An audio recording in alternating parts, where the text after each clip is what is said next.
Hey guys, this is the FF.3 standard.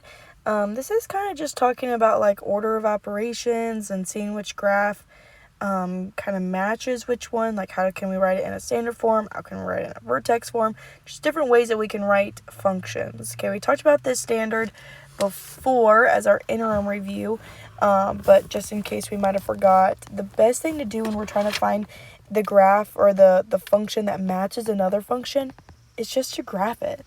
Anytime we're trying to match something together, right, an equation to another equation, a graph to a function, a graph to another graph, just graph it on Desmos. That is the easiest way I can tell you to do it, especially not having to worry about all the silly different rules, okay?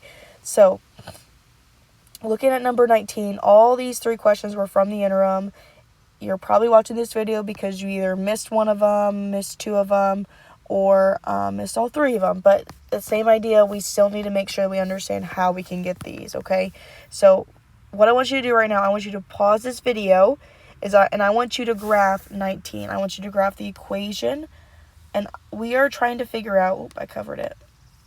We are trying to figure out, out of these four equations, you don't even have to put in the y equals. You can just put in the numbers. Which one is going to land right on top of the graph that I want? The biggest thing is we want to make sure that we put in the correct signs and the correct positions, right? We want to make sure that we have the parentheses and the power of 2. Okay? So, pause the video, stop this. I want to see all four of those on your screen and seeing which one is correct. Okay, awesome.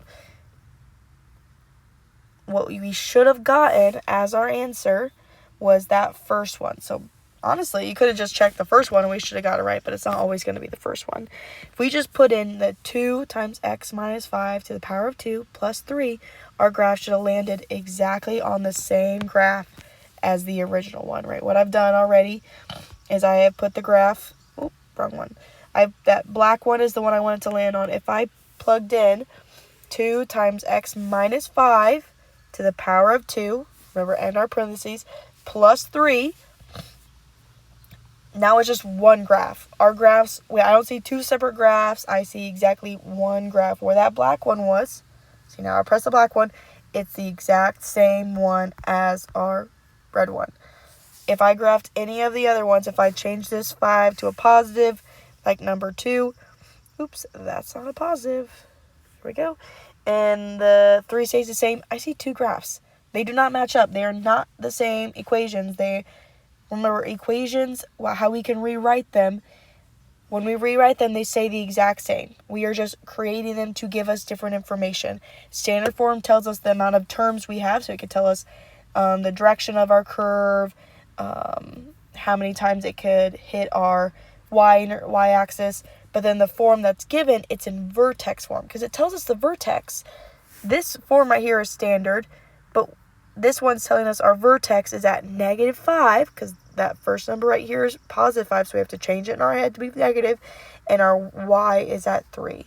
Well, I want mine to be at +5, +3, so I need a -5 in the parenthesis and a +3 on the outside. That's why letter A matches. But again, you didn't have to know that. All you had to know was to graph. Okay, still on Desmos, do the exact same thing with number 20. Okay, take a second. I want to figure out which one out of these four different ways of writing an equation match the one that's up here. So pause the video. I want to see all four of those to figure out which one is going to match up. All right, so the goal is to always put that first one in first, x squared minus 6x plus 8, I agree, I think. Beautiful, I have it there. If we put in b, we put in x minus 2. Oh, we gotta close that parenthesis, don't we? X minus 4. Also, they're the exact same equation. The nice thing about two of our answers, b and d, they're in our factored form. That's kind of the x method. When we have a trinomial, the x squared, where we have a leading coefficient of 1 and our highest power is 2, we can see if there's our x method, where we put the 8 on top and the negative 6 on the bottom.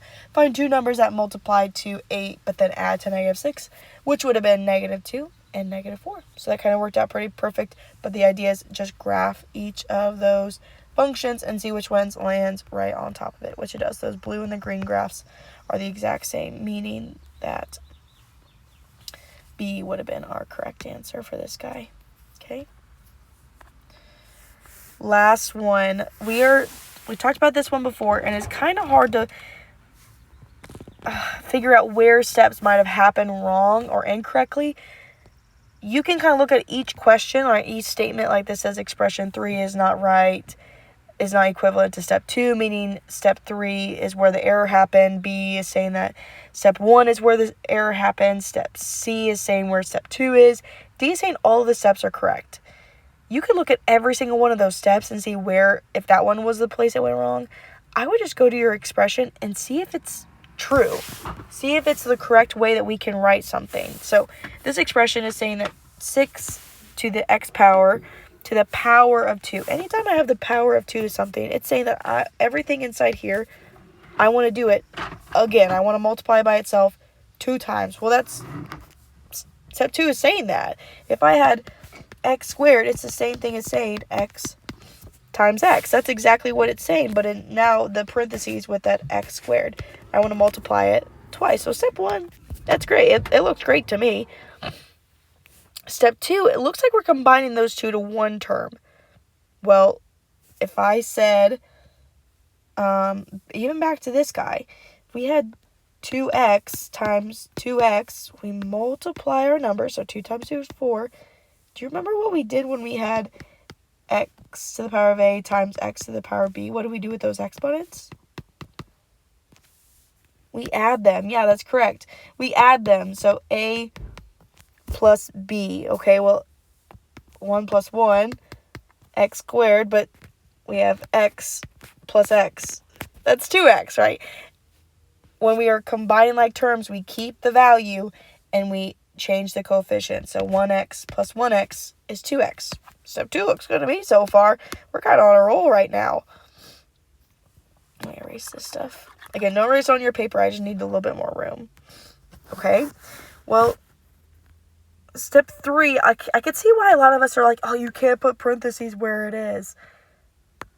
Technically, we can, because we're allowed to figure out what 6 to the power of 2 is. It's the exact same thing as 6 to 2 times x. Right? I can figure out 6 to the power of 2, but I don't know what x is yet. So I can kind of group those together, because all I'm doing is just kind of putting parentheses around them, saying like, hey, I can solve for these guys first and still keep that x as that exponential rule. Right? We didn't change the 2 and the x to make that different rule. I'm just saying, hey, I can multiply these two things together to get me a better answer. Another way you can say this, I had a kid in sixth period tell me when we were doing these, all he did was plug in a number for x and see if all of these equal the exact same thing. If wherever it did not equal the same number, that's where the error is happening, because all we're doing with our equations is creating a new way to write it. It's just moving terms around. The beautiful thing about math is we can move things around without it creating a completely different answer. If we are creating a different answer, it is a completely different thing. We are not doing something correct in our math. So, if we wanted to plug in, I don't know, say 2. 6 to the power of 2 times 2, or we'll say x equals 2 over here. It should be the same thing as if I plug in 2 for every x in every step. So 2 times 6 to the 2. 6, 2 times 2. And then 6 squared times 2. Right? It's the exact same thing. We can figure out what those numbers are. And if they're all the same, there was no mistake. Now, if there happened to be a different answer, wherever the different answer happened, that is where the error occurs. Okay? Or you could graph it. Whatever you want to do. That's the beautiful thing about math. There's so many different ways to figure out where a problem is occurring. For what we just went over, there is no problem. They did a wonderful job on solving that equation. So, If you have any questions about these, let me know before you take that quiz. We want to get 100%. We want to get all 3 of those questions correct. Make sure we're doing it on our own. We're not talking to anyone else. So raise your hand and I'll come and give you the code. Thank you guys.